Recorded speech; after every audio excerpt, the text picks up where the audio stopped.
বছরের একটা সন্তান মারা গেছে, কাঁদতে কাঁদতে পাগল মায়ের চোখ সাদা হয়ে গেছে। আমি যে সান্ত্বনা দিচ্ছি, ভাই ধৈর্য ধরে, সন্তান হারাইছে আল্লাহ দিবে।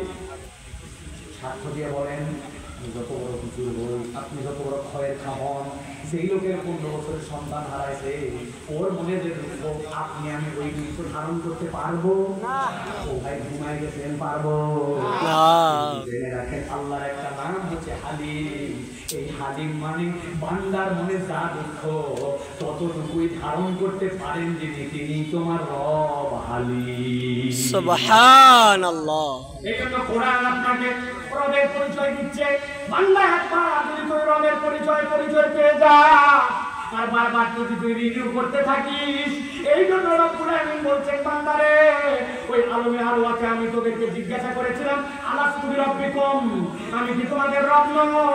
দুনিয়াতে প্রেরণ করলাম, করার পরে প্রথম কি দিলাম? আলহামদুলিল্লাহি রাব্বিল আলামিন। আমি বললাম সকল প্রশংসা রবের জন্য। কোরআন খুলে জানলি, কবরে যাবি, আবার কবরে যাওয়ার পরে প্রথম জিজ্ঞাসা হবে মান রব্বুকা। আল্লাহ বলছেন ওই আলমে আরওয়া আর কবরের হিসাব যদি মিলাতে চাস, তো রবকে যদি চিনতে চাস, কোরআন ছাড়া রব চিনার কোনো উপায় নাই। সর্বশেষ কথা, আজকে রাত্রে আল্লাহ রাব্বুল আলামিন বলছেন, আর একটা জিনিস কোরআন তোমাকে দিবে, সেইটা হচ্ছে তোমার জীবনের পরিণতি কি। আমার জীবনের পরিণতি কি? গতকালকে একটা জায়গায় গেছিলাম, সবাই একদিকে, এক মুরব্বী বেচা কথা বলে। চিন্তা করলাম কিভাবে ধরা যায়।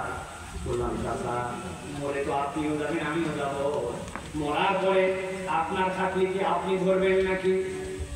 বলছি, আমি কিভাবে মরার পরে খাটলি ধরবো? খাটলি ধরবো তোমরা। বললাম, স্যার পুঁজিকে কমসে কম তো 4 জন, 3 জন দিয়েও তো হবে না। বলে হ্যাঁ। বলে, চাচা 3 জন গিয়ে বলছে আমরা আপনার পক্ষে, আর একজন বলছে আপনার বিপক্ষে, যে কোন দিকে থাকবেন তখন? ওই 3 জন মিলে তো কোনো রকম থাকবেন, তাও চালিয়ে নিয়ে যাওয়া যাবে, 100 মিলে তো টানাই যাবে না।